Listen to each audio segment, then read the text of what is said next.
Muy bien, muy buen día. Soy el inspector Díaz, instructor de la cátedra Introducción al Conocimiento Médico de este curso de formación de brigadistas para medicina táctica en operaciones motorizadas. Vamos a ver en el día de la fecha una de las materias principales, Introducción al Conocimiento Médico, un tema fundamental de base para tener en cuenta en próximos temas, que es generalidades anatómicas. Ahora vamos a ver temas como por ejemplo la posición anatómica, planos, ejes, clasificación del sistema esquelético, huesos, articulaciones. Arrancamos.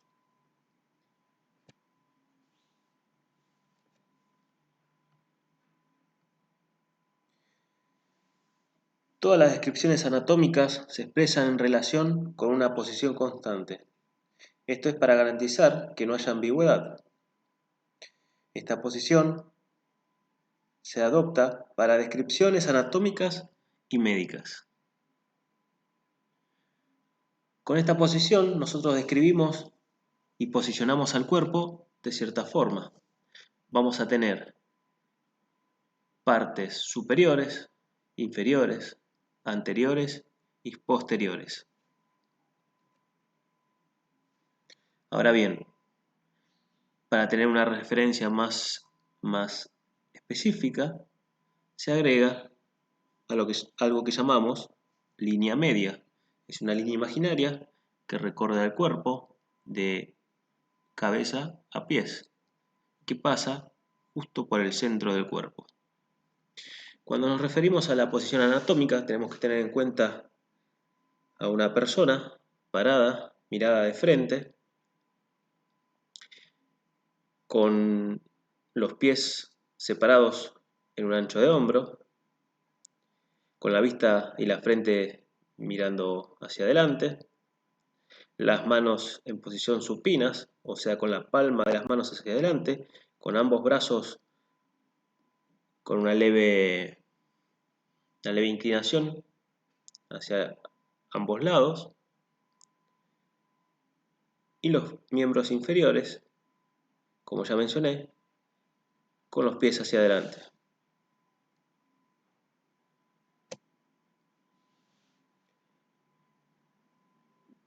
Como mencioné anteriormente, tenemos que tener en cuenta la línea media del cuerpo, que me va a permitir comparar estructuras anatómicas entre sí. Por ejemplo, si tengo en cuenta la línea media, podemos decir que el codo derecho y la mano derecha son ipsilateral, ipsi del mismo lateral lado. En cambio, si tenemos en cuenta el ojo izquierdo del hombro derecho, podemos decir que estos son contralateral, siempre teniendo en cuenta la línea media del cuerpo, que es, como ya dijimos, una línea imaginaria. Gracias a todo esto, nosotros podemos describir y comparar estructuras del cuerpo humano entre sí. Y vamos a poder obtener direcciones y posiciones, como por ejemplo anterior o ventral, dorsal o posterior, caudal o inferior, superior o encefálico, distal, que es el punto más lejano desde el punto inicial, o proximal, que es un punto cercano teniendo en cuenta el punto inicial, interior o interno y externo, y teniendo en cuenta, por ejemplo, la piel, tejido cutáneo, podemos hablar de superficial o profundo.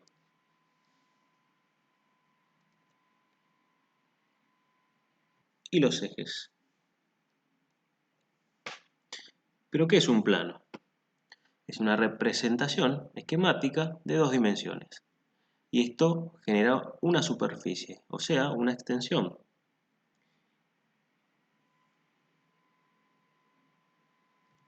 Con los planos podemos obtener dos cosas: descripciones de caras y se pueden realizar cortes. Cuando hablamos de descripciones de caras, tenemos a los planos limitantes: plano superior, inferior, anterior, posterior, y lateral interno y lateral externo.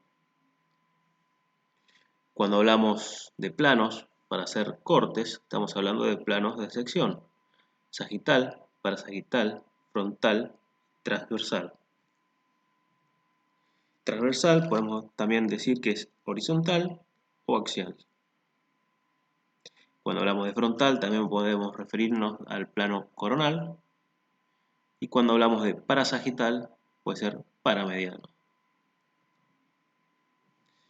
El plano sagital o el plano mediano son sinónimos. Es aquel plano que me corta, que realiza un corte en el medio de mi cuerpo con dirección antero-posterior y divide el cuerpo en dos mitades, derecha e izquierda. Cuando hablamos de un plano parasagital o paramediano, son cortes que van paralelos al sagital. Cuando nos referimos de vuelta al plano sagital, nos va a dar dos cortes iguales, derecho e izquierdo, pero totalmente iguales. Cuando hablamos de un corte de un plano parasagital, nos va a dar también dos resultados, derecho e izquierdo, pero van a ser distintos. Quizás haya más del lado izquierdo que el derecho, o del derecho que el izquierdo.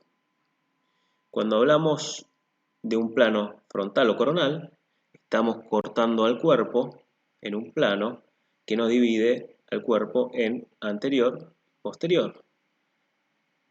Como podemos ver en el gráfico de la filmina, es el segundo corte que se ve en el cráneo. Me va a dividir el cuerpo a la mitad en anterior y en posterior.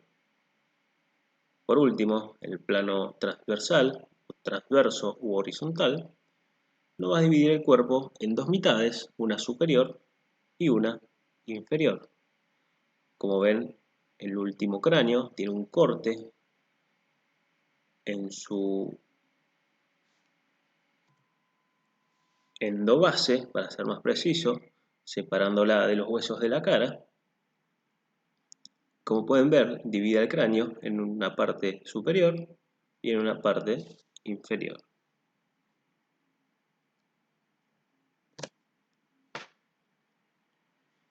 De nuevo, los planos. El primero, que pueden ver que es un plano transversal, que divide el cuerpo superior e inferior. Tenemos un plano coronal o frontal, que divide el cuerpo en anterior y posterior. Y tenemos por último el plano sagital, que divide el cuerpo en derecho o izquierdo.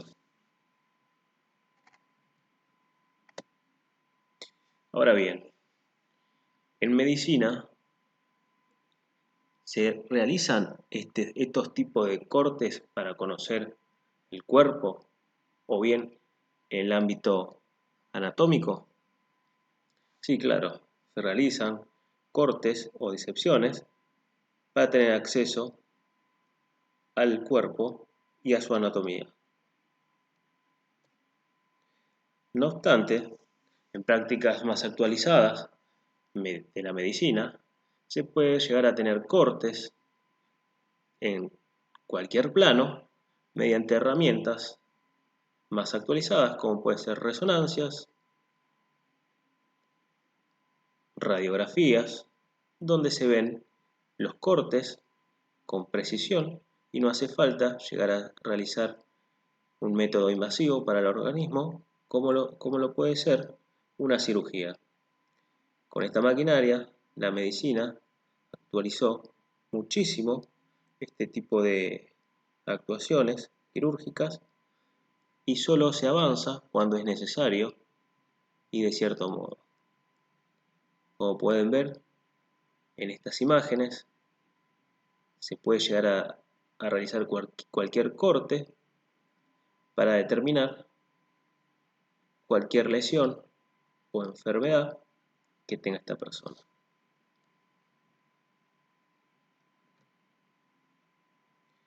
Continuando con un concepto clave de lo que es la planimetría, tenemos a los ejes. ¿Y qué son los ejes? Barra, varilla o pieza similar que atraviesa un cuerpo y sirve para un sostén en el movimiento. Su propiedad es que rotan sobre sí mismos. Los ejes en el cuerpo solo permiten dar punto de fijación para realizar un movimiento en aquellas articulaciones que tienen movilidad. ¿Qué quiere decir? Que habiendo un plano, que ya mencionamos los tres tipos, y teniendo un eje, se va a producir un movimiento. Hay tres tipos de ejes. Como hay tres tipos de planos, tiene que haber tres tipos de ejes. Tenemos el eje longitudinal, que va desde la cabeza hasta los pies, ¿sí? Desciende de la parte más alta del cráneo, teniendo en cuenta la calota, la parte central de la calota, pasando por el centro de gravedad del cuerpo, que es la cintura pélvica. Y ahí tenemos el primer eje, que es el longitudinal. Si nosotros graficamos o tenemos en cuenta este eje, tenemos que entender, vayamos a un ejemplo claro. Una pelota, colocamos un dedo índice arriba y el otro dedo índice abajo, a la misma altura, y hacemos presión sobre la pelota, que queda en el medio de ambos dedos. Ahí tenemos el eje longitudinal, que corre sobre ese cuerpo de arriba hacia abajo. También tenemos al eje sagital, que es un eje antero-posterior. Va en dirección horizontal y perpendicular a los planos ventral y dorsal. También tenemos al eje transverso, que es lateral y va en dirección horizontal y perpendicular a los planos laterales. En este gráfico se pueden ver en las tres personas dibujadas arriba que están cortadas por sus planos sagital, frontal y transversal. Por otro lado, las tres personas de abajo se pueden ver los tres tipos de ejes: longitudinal, transversal y el último, el sagital. Para que haya un movimiento, tenemos que tener en cuenta que cada plano tiene que tener un eje que va en contra de ese plano. Por ejemplo, en un plano sagital, que corta el cuerpo en una mitad derecha y una izquierda, el eje va a ser un eje transversal. Cuando tenemos un plano transversal, el eje va a ser longitudinal, y cuando tenemos un plano frontal, el eje va a ser antero-posterior o sagital. Los movimientos que vamos a tener cuando hay un plano atravesado por un eje, ya sea cualquiera de los tres planos con su respectivo eje, van a ser movimientos de flexión y extensión, aducción y abducción, pronación y supinación, rotación interna, rotación externa, circunducción,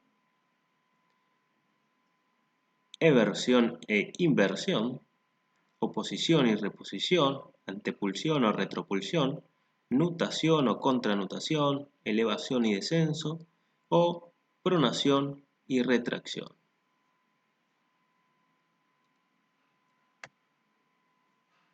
Muy bien, vamos a pasar a ver ahora la clasificación de huesos y articulaciones.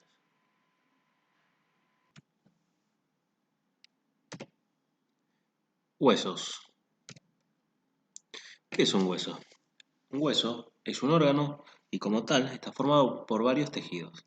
En principal el tejido óseo, pero también tenemos médula ósea roja, ¿sí? Que son células hematopoyéticas, médula ósea amarilla, que es tejido adiposo, y otros tejidos conectivos.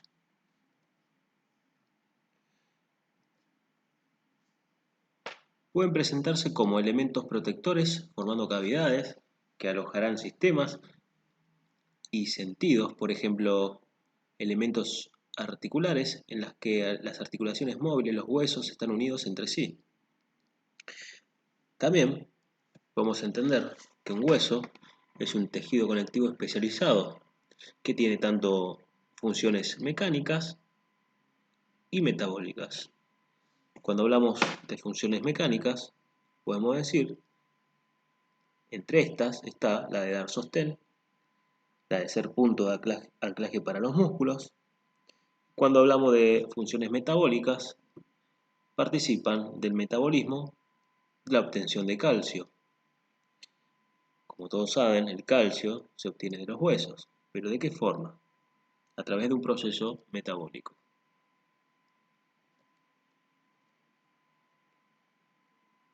La configuración interna del hueso. Durante la formación de los huesos, que se determina osteogénesis, osteohueso, génesis, nacimiento de, se forma primero un hueso trabecular no laminar, denominado primario, para luego va a ser sustituido por un hueso laminar secundario o esponjoso.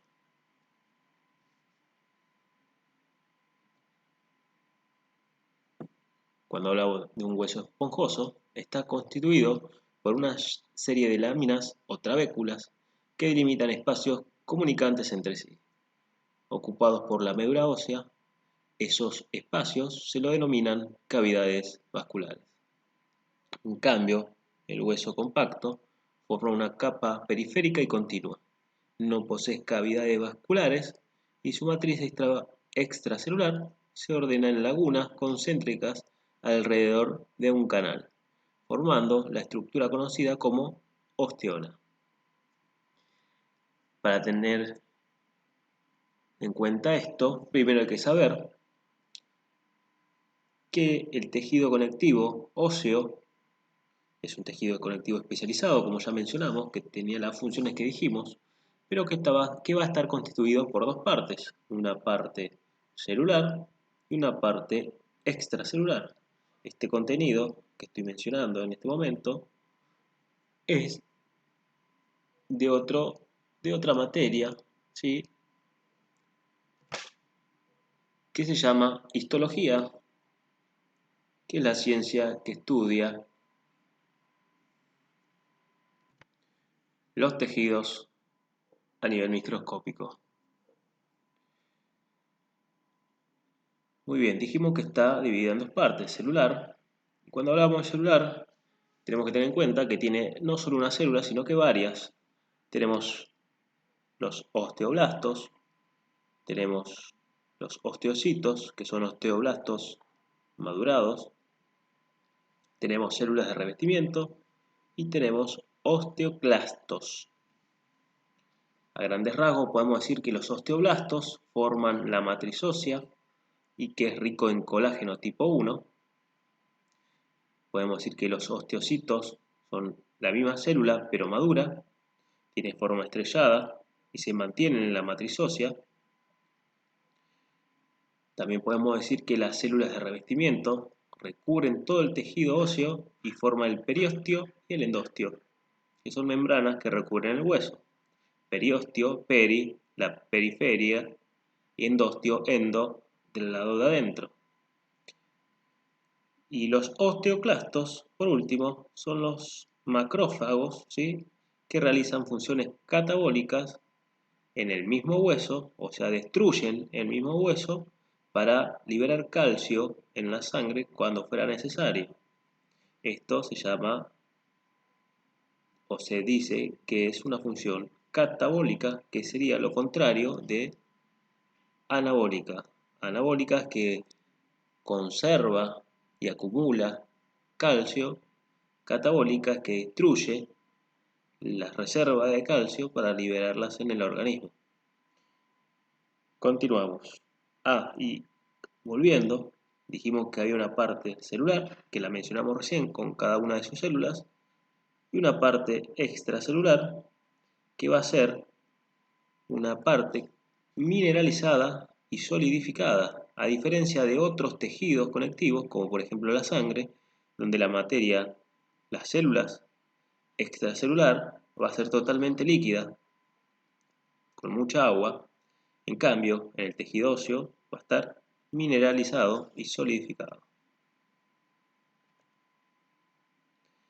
Ahí podemos ver la epífisis de un hueso largo, en este caso el fémur, cabeza, cuello del fémur, y esas ramificaciones que se ven en, en la parte superior de su diáfisis y en casi toda su epífisis son las trabéculas. Eso es un hueso esponjoso, es un hueso largo.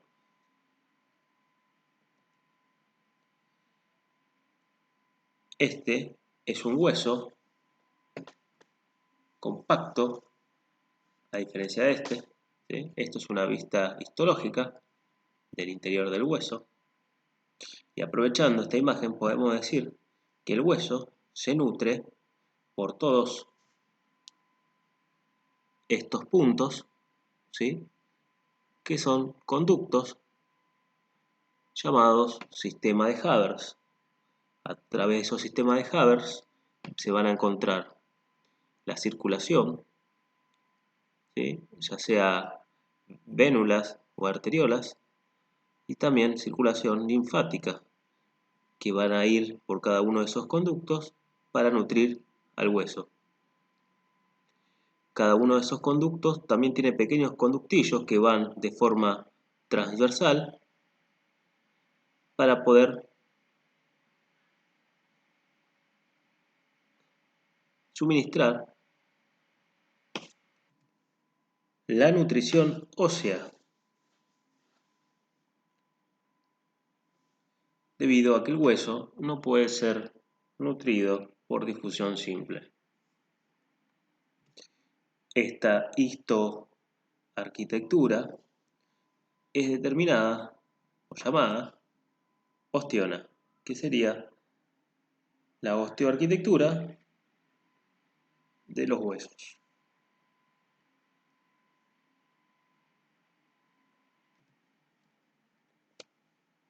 Ahí podemos ver un hueso esponjoso.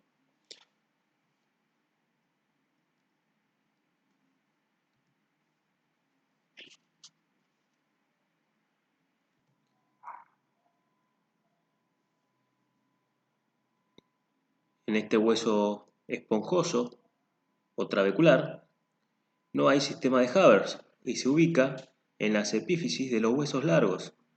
Tienen como pequeñas cuevas donde se alberga la médula ósea. Por otro lado, en el tejido compacto, que ya mencionamos que sí tenía sistema de Havers, están en la diáfisis de los huesos largos. Acá la diáfisis es el cuerpo y estas son las epífisis. Continuamos.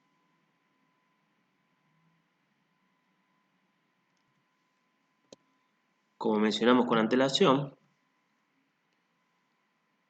las membranas que recubren el hueso van a ser dos, una interna y una externa. Tenemos la externa, que es el periósteo, ¿sí? Que es una membrana de tejido conectivo muy vascularizada, fibrosa y resistente, que cubre el hueso en su superficie externa, excepto en lugares de inserción, o sea, donde se inserta algún músculo, ligamentos o tendones. En cambio, el endostio es una membrana de tejido conectivo que tapiza la cavidad medular del hueso. Y si tapiza la cavidad medular, quiere decir que está del lado interno. Endo, adentro, periferia, afuera. Muy bien, llegamos ahora al concepto de esqueleto. El esqueleto es un conjunto de piezas duras y resistentes, por lo regular trabadas o articuladas entre sí, que dan consistencia al cuerpo de los animales, sosteniendo o protegiendo sus partes blandas. Ese es el concepto de esqueleto. Pero para entender o tener una definición propia en cuanto al esqueleto del ser humano, tenemos que entender una definición más íntegra que tiene en cuenta otros aspectos. En el hombre, el esqueleto es ósteo, fibro, cartilaginoso. Ósteo, huesos, fibra, tendones, cartilaginoso, cartílagos. Por ende, cuando nosotros más adelante hablemos de articulaciones, tenemos que tener en cuenta estos tres aspectos y no solo decir que una articulación es el conjunto de dos o más huesos, sino tenemos que entender que su definición contempla un aspecto más amplio que solo huesos, sino también cartílagos y tendones. Los huesos se pueden clasificar según la magnitud predominante. Hay 4 grupos de clasificación, que tenemos los huesos largos, cortos, planos y huesos irregulares o mixtos. También se los puede distinguir en huesos neumáticos, sesamoides y huesos suturales. Y vamos a ver ahora cada uno de estos. Cuando hablamos de huesos largos, ¿sí?, es aquellos huesos donde predomina la longitud sobre el espesor y el ancho. El hueso consta de una diáfisis o cuerpo y tiene dos extremos, un extremo superior o inferior, que van a ser llamados epífisis. La unión entre la diáfisis y la epífisis se llama metáfisis. En un hueso largo también es donde se va a dar o va a estar ubicado el cartílago de crecimiento, que una vez que el hueso creció en su totalidad, habiéndose osificado, se va a llamar metáfisis. El hueso crece desde su metáfisis, tanto superior como inferior, que es donde va a estar ubicada el cartílago de crecimiento que mencioné recién. Huesos cortos. Son de volumen restringido, sus 3 ejes son semejantes, su forma es variable, por lo general cuboidea, y se los encuentra en el carpo y en el tarso, o sea, son pequeños huesos de la mano y del pie. Tenemos los huesos planos, ¿sí? Estos huesos tienen un espesor reducido, con predominio de la longitud y en el ancho, constituyen paredes de la cavidad craneal, nasal, orbitaria y pelviana. Pueden formar amplias superficies de inserción muscular, como por ejemplo en la escápula, el coxal o el hueso occipital. Tenemos también los huesos irregulares o mixtos, ¿sí?, que cumplen las condiciones de cualquiera de las otras 3 clasificaciones de huesos: largo, planos o cortos, ¿sí? Características tienen de cada una de esas clasificaciones, como por ejemplo las vértebras, ¿sí?, que en su cuerpo, la vértebra va a tener una especie de hueso plano que recubre a la médula ósea, a la médula espinal, perdón. Después tenemos las apófisis espinosas y las transversas, como así también su pedúnculo de fijación, que reúnen condiciones y características similares a huesos planos, largos y cortos, pero que veremos más adelante cuando veamos columna vertebral. Ahora bien, ahora tenemos otra clasificación, que es la de huesos neumáticos. Son aquellos huesos del cráneo que tienen por sí mismos una cavidad propia. Son huesos planos, pero que se encuentran cavitados y tienen aire por dentro. Por eso son neumáticos. Estos forman lo que conocemos como senos paranasales. Tenemos los senos frontales, seno etmoidal, después tenemos el seno maxilar, tenemos el seno esfenoidal y tenemos la cavidad nasal.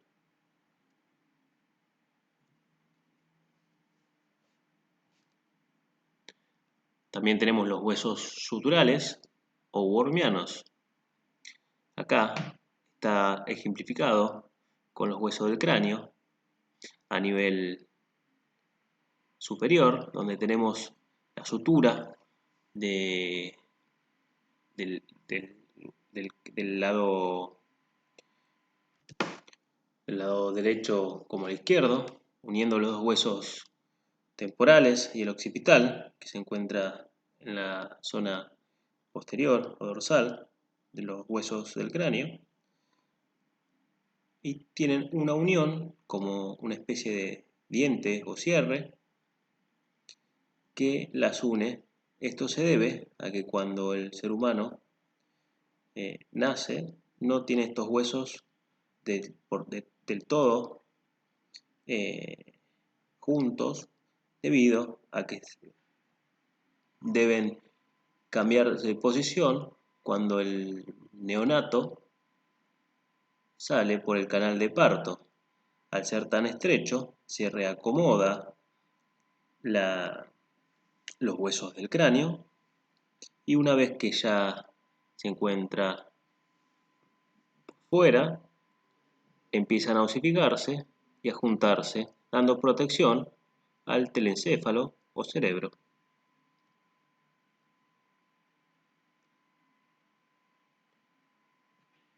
También tenemos los huesos sesamoides, llegando a esa terminología de sesamoide porque tiene forma de semilla de sésamo. ¿Sí? Es un hueso pequeño, redondeado, incrustado en el tendón, sometido a compresiones y a una fuerza de tensión habitual. ¿Sí? Es, por ejemplo, la patela de la rodilla. Los huesos sesamoides se encuentran en diversas articulaciones del cuerpo. ¿Sí? Acá podemos ver la patela en una vista anterior y en otra posterior. La vista derecha es la anterior y la izquierda es la dorsal. La que tiene contacto con los tendones es la anterior y la que tiene contacto y que realiza el movimiento es la dorsal. Muy bien. Llegamos a articulaciones. Vamos a ver ahora su clasificación.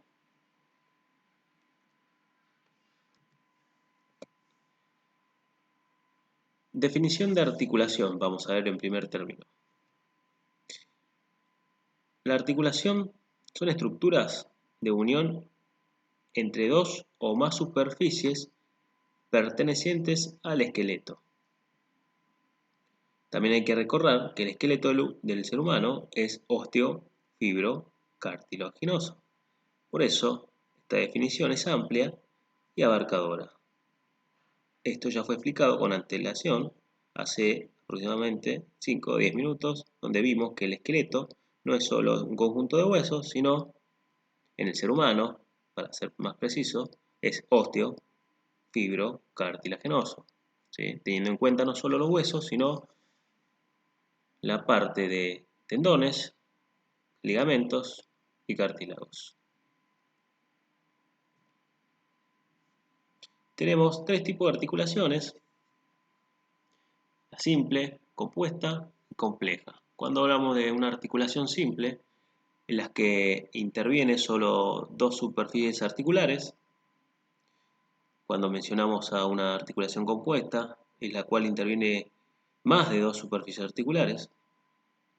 Y cuando llegamos a una articulación compleja, es aquella en la cual las superficies articulares se les interpone un meñisco, por ejemplo, la rodilla.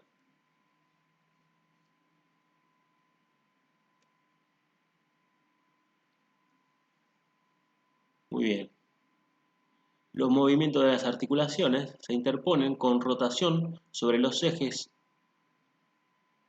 y como desplazamiento en los planos que son perpendiculares a estos, los que mencionamos en un principio. Con cada plano hay un eje que se contrapone al mismo y se genera un movimiento. Según la cantidad de ejes que atraviesan un plano, va a dar terminología según qué tipo de articulación es. Si hay un eje y va a dar un movimiento, son uniaxiales. Si hay dos, van a ser biaxiales. Y si son tres o más, van a ser triaxiales o multiaxiales.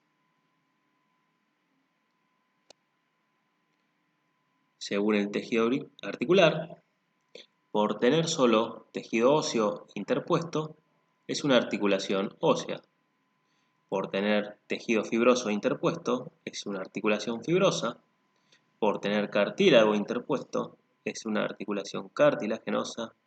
Y por tener líquido sinovial, es una articulación sinovial.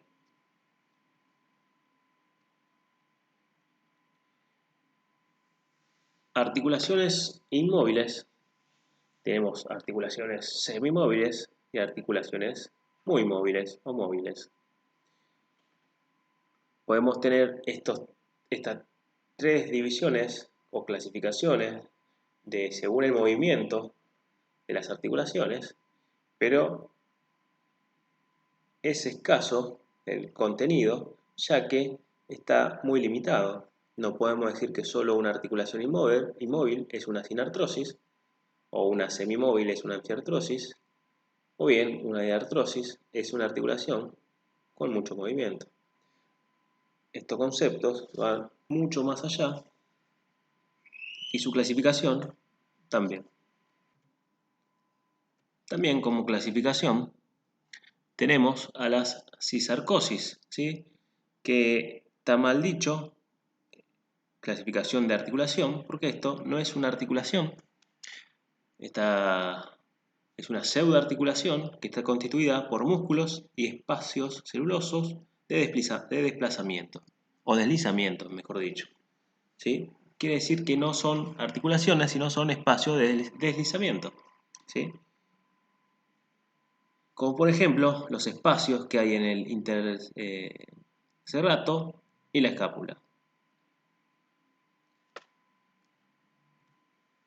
Bien, como mencioné, caer solo en una anfiartrosis, sinartrosis o diartrosis, con nada, poco o mucho movimiento, es algo verdaderamente escaso en contenido. Vamos a ver toda su clasificación y vamos a ver uno por uno y vamos a ver ejemplos de los mismos. Arrancamos. Arrancamos con la sinartrosis, ¿sí? Decir que es una articulación que no posee movimiento está bien, pero no tan bien, ya que saber el por qué no tiene movimiento es lo ideal. Entonces tenemos que tener en cuenta que son articulaciones unidas mediante tejido conectivo sólido y semisólido, lo cual provoca que no poseen o posean movimiento, ¿sí? Y tenemos tres tipos de sinartrosis. Tenemos articulaciones óseas, fibrosas y cartilaginosas, y subdivisiones en cada una de ellas. Arrancamos con articulaciones óseas, más específicamente con la sinostosis. Cuando hablamos de sinostosis, es la fusión de dos huesos que al osificarse, el tejido conjuntivo las termina uniendo, como por ejemplo el hueso esfenoide y el hueso occipital, que ahí se encuentra graficado para una mejor comprensión. Esos dos huesos se encuentran unidos, fusionados, ya que en su osificación terminaron así. Otro ejemplo claro son los huesos del sacro, que a medida que fueron madurando, se fueron osificando y se terminaron fusionando.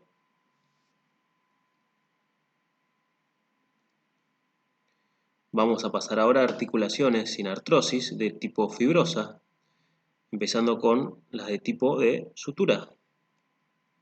Cuando hablamos de tipo de sutura, tenemos las suturas planas, suturas escamosas, suturas dentadas y las esquindilesis. Como mencionamos, los huesos planos del cráneo estaban, una vez que se fusionan, están unidos por este tipo de sutura, que ahí se pueden observar la unión entre los huesos parietales a la altura del occipital, es de tipo dentada. Por otro lado, la unión entre el hueso frontal y temporal a ambos lados del cráneo son de tipo plana. Y después tenemos los huesos de la cara, donde su articulación es de tipo esquindilesis.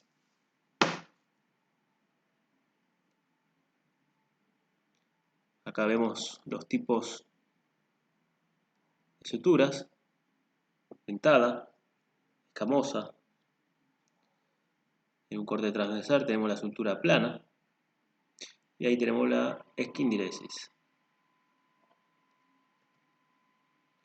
Vamos a continuar con la sinartrosis de articulaciones fibrosas del tipo sindesmosis. Estas articulaciones, los huesos, van a estar unidos por fibras de mayor longitud, formando un cordón. Acá, como por ejemplo, tenemos la articulación del hombro, como por ejemplo, donde se puede observar la articulación del hueso o de la apófisis coracoide con el acromion, donde su articulación la tiene mediante el ligamento coracoacromial, o bien la clavícula con el acromion, y su articulación se da mediante los ligamentos de articulación acromioclavicular.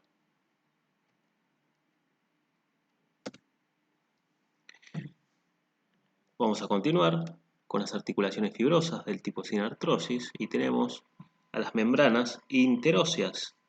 Estas membranas unen en extensión un hueso con el otro, como por ejemplo acá tenemos al cúbito y al radio, donde están en su diáfisis, ambos huesos están unidos por ese cartílago, por esa membrana interósea.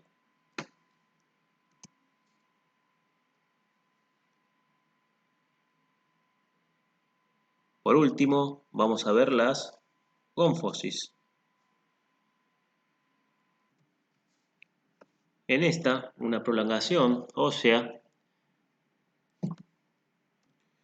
se introduce en un hueco, en un alvéolo, y ahí se produce la articulación de tipo gónfosis, como por ejemplo las articulaciones, la mandíbula y los dientes.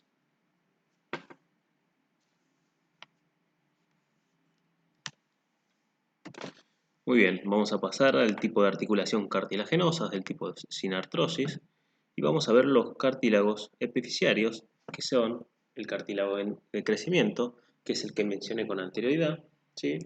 Es de tipo transitorio, o sea, en los huesos largos, en la metáfisis, mejor dicho, y luego desaparece cuando estos huesos se osifican y se sueldan en ambas partes. Y tenemos los cartílagos de crecimiento,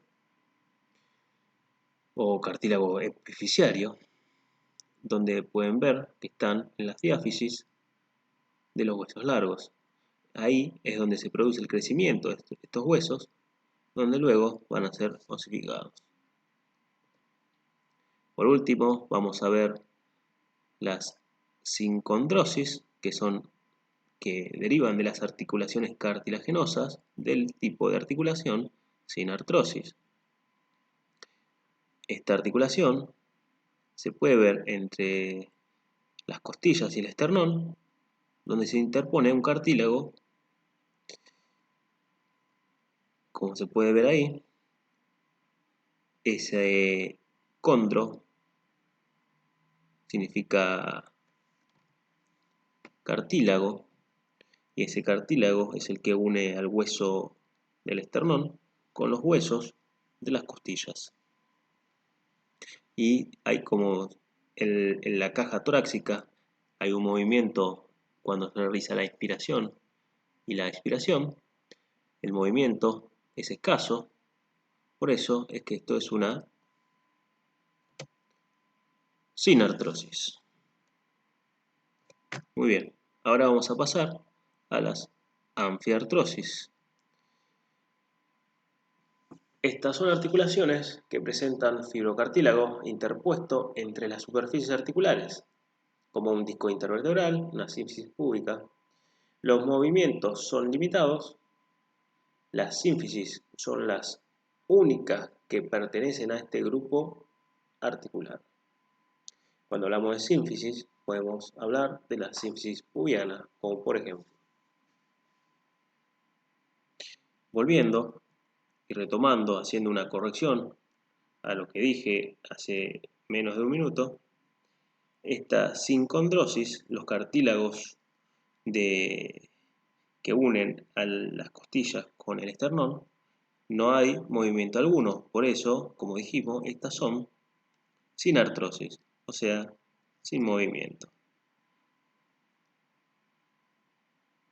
Muy bien, anfiartrosis, hay un poco de movimiento y se debe a que se encuentra presente en esta articulación fibrocartílago interpuesto entre las superficies articulares, como por ejemplo un disco intervertebral, y esto se puede dar en las vértebras de la columna vertebral o bien en la sínfisis pubiana, donde se encuentra ese cartílago y se produce un pequeño movimiento. Ahora por último vamos a ver la clasificación de diartrosis, que dijimos que tiene mucho movimiento, son articulaciones con mucho movimiento, y esto se debe a que las superficies óseas están revestidas de cartílago, por lo general de tipo hialino, y la unión entre huesos está unida por una cápsula articular y ligamentos. Por eso el movimiento amplio que realiza esta articulación es sumamente contenido por todos estos aspectos, características y elementos. La cápsula representa un revestimiento sinovial, o sea, en su interior tiene líquido sinovial, y se puede clasificar según las superficies articulares, las diartrosis. Y tenemos las esferoidas, que son las que más movimiento realizan, la podemos encontrar en la escápula y el húmero, o de tipo coxo-femoral, o sea, en el coxis y en el fémur. En esa unión se da este tipo de articulación esferoide, o también llamada enartrosis. Ahí se puede ver la imagen de arriba, es la articulación del hombro, abajo es la coxofemoral. Continuando, tenemos las articulaciones de tipo diartrosis, pero del tipo elipsodia o condilia. Acá tenemos dos huesos donde uno va a ser de tipo cóncavo y el otro va a tener una cavidad, y van a estar o van a tener cierto vínculo. Es la parte cóncava va a dar apoyo a la parte circular del otro hueso de la articulación, que va a ser llamado cóndilo. Por eso es que esta articulación es tipo condilia o elipsoidea. Y esta se da prácticamente en los huesos de la mano, en las falanges, mejor dicho.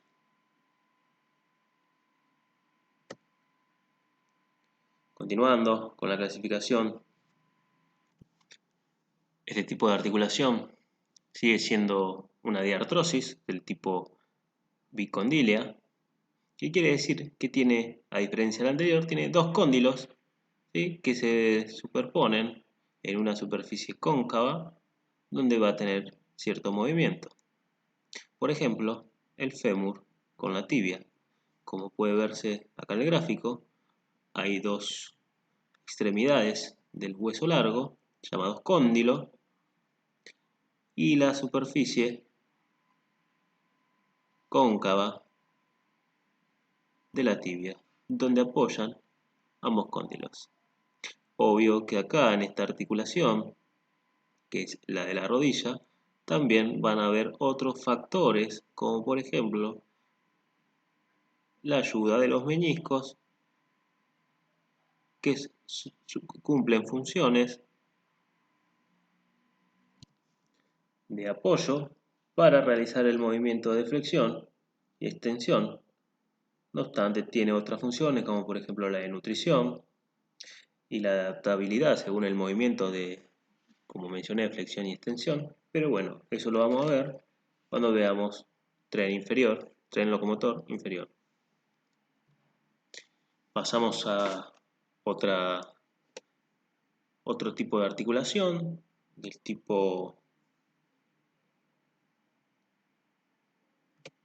diartrosis, pero esta articulación es de tipo, o sea, su clasificación de tipo celar o encaje recíproco, también conocida como silla de montar. Como se puede ver, da un amplio movimiento, ¿sí?, y se puede ver acá en el gráfico, porque es conocida como silla de montar por la superposición de las estructuras óseas que componen esta articulación. Y se puede dar tanto en la muñeca, ¿sí?, como un ejemplo claro de esta. Continuando con el subtipo de articulaciones de diartrosis, tenemos las articulaciones trocoides o del tipo pivot.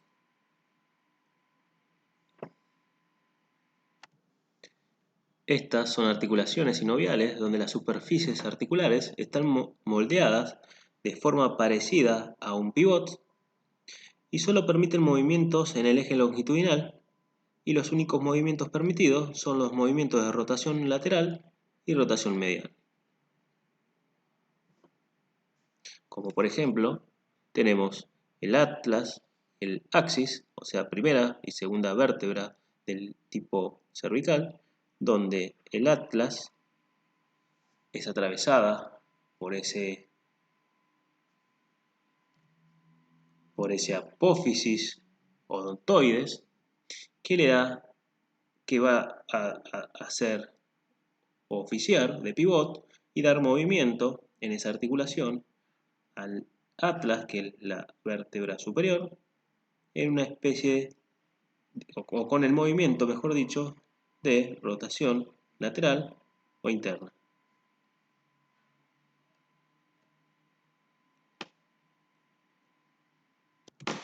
Llegando al final de esta clase y viendo una de las últimas articulaciones del tipo de artrosis, vemos a esta articulación gínglimo, troclear o bisagra, que se puede ver en la articulación del hombro, del codo, donde tenemos la articulación del húmero y el cúbito, y donde interviene la tróclea de este hueso.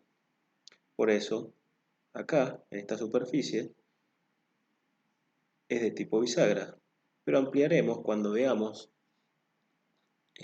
aparato locomotor superior, la articulación del codo.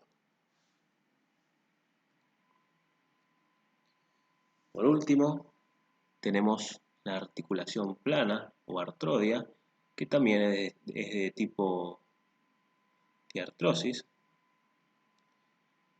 Y esta se puede dar cuando las superficies articulares son planas, como por ejemplo las articulaciones cervicales o bien las articulaciones intertarsianas intercuneiformes del pie. Muy bien, llegamos al fin de esta clase, una clase básica que deben saber como base de todo lo que viene. Muchas gracias, hasta la próxima.